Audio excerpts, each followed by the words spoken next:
નાંદેલાવ ગરબાડા ખાતે આમ આદમી પાર્ટીની પરિવર્તન સભા મળી અને આજની આ પરિવર્તન સભામાં ભાજપ, કોંગ્રેસ, બાપ પાર્ટી અને અન્ય સંગઠનોમાંથી ઘણા આગેવાનો પણ આમ આદમી પાર્ટીમાં જોડાયા છે. એમનું અમે સહર્ષ સ્વાગત કરીએ છીએ.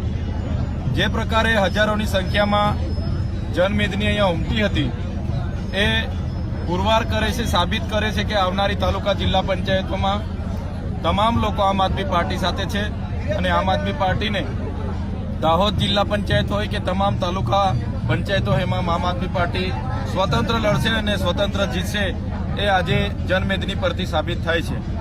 અમારી અગાઉ જે સભા હતી સરવાઈ ગ્રાઉન્ડ ખાતે, તો ત્યાંના સરપંચને ભાજપના ધારાસભ્ય અને સાંસદ દ્વારા ડરાવવામાં આવ્યા અને દબાણો ઊભા કરીને એમણે અચાનક ગઈકાલે, અગાઉ તો એમણે સહમતિ આપી અને ગઈકાલે અચાનક જ કાયદો વ્યવસ્થા જળવાશે એમ કરીને અમારી સભા ન થવાનું કારણ દર્શાવી આપ્યું.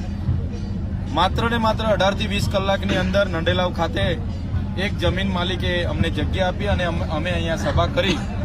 આ લોકશાહી દેશમાં જે પ્રકારને દિવસે ને દિવસે ભારતીય જનતા પાર્ટીનો જે ડર વધી રહ્યો છે એ આનું નીતિ જે તાનાશાહીની છે તેનું આ ઉત્તમ ઉદાહરણ છે. આ દાહોદ જિલ્લો સમગ્ર ગુજરાતમાં ભ્રષ્ટાચારનું એપી સેન્ટર છે.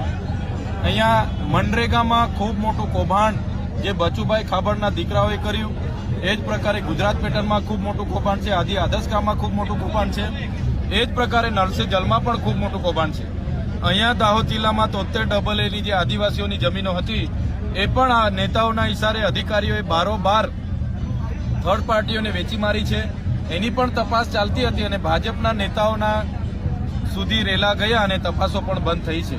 ત્યારે આમ આદમી પાર્ટી આવનારા દિવસોમાં એમના કૌભાંડો ઉજાગર કરવાનું કામ પણ કરશે અને સાથે સાથે જ્યાં પણ આ ભાજપના નેતાઓ આદિવાસી સમાજને ગેરમાર્ગે દોરવાનું કામ કરશે, આદિવાસી સમાજને ડરાવવાનું કામ કરશે, તેની સામે આમ આદમી પાર્ટી પૂરી મક્કમતાથી લડશે અને લડવા માટે અમે કટિબદ્ધ છે.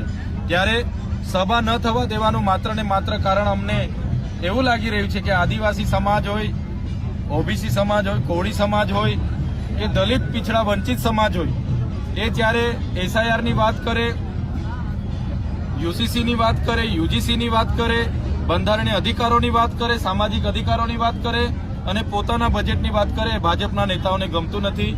એટલે લોકો જાગૃત ના થાય, શિક્ષણ ના માગે, રોજગારી ના માગે, ખેડૂતો પોતાનું સિંચાઈનું પાણી ના માગે, પીવાનું પાણી ના માગે, એ પ્રકારની વ્યવસ્થા અહીંયા ઊભી કરવામાં આવે છે, જેની સામે લોકોમાં આક્રોશ છે અને આજે હજારોની સંખ્યામાં લોકો ઉપસ્થિત રહ્યા અને અમારી સાથે પણ જોડાયા છે. એ બતાવે છે કે આવનારા દિવસોમાં તાલુકા જિલ્લા પંચાયત, નગરપાલિકા અને આવનારી વિધાનસભામાં दाहोद जिला में आम आदमी पार्टी धीरे धीरे હવે मजबूत થઈને આગળ વધી રહી છે. जो 4 सरपंच थे उनका कहना था शांति भंग, तो शांति भंग का क्या तात्पर्य? यहाँ पर भी आप लोगों ने शांति से ये प्रोग्राम किया है, ये प्रोग्राम वहाँ पर भी आप कर सकते थे.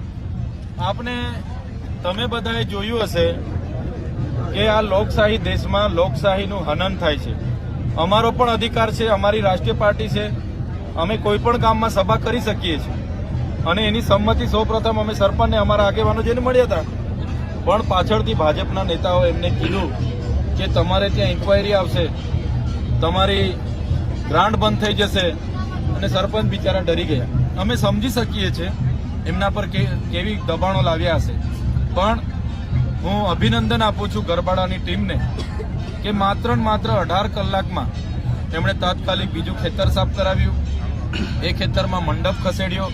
હું પ્રશાસનનો પણ આભાર માનું છું જેમને માત્ર 18 કલાકમાં અમને ફરી પરવાનગી આપી અને અમારો કાર્યક્રમ થયો છે. ત્યારે આ જે તાનાશાહી ભાજપના નેતાઓ જે કરી છે એનો લોકશાહી ઢબે આવનારી તાલુકા જિલ્લા ચૂંટણીમાં લોકો એનો જવાબ આપી દેવાના છે.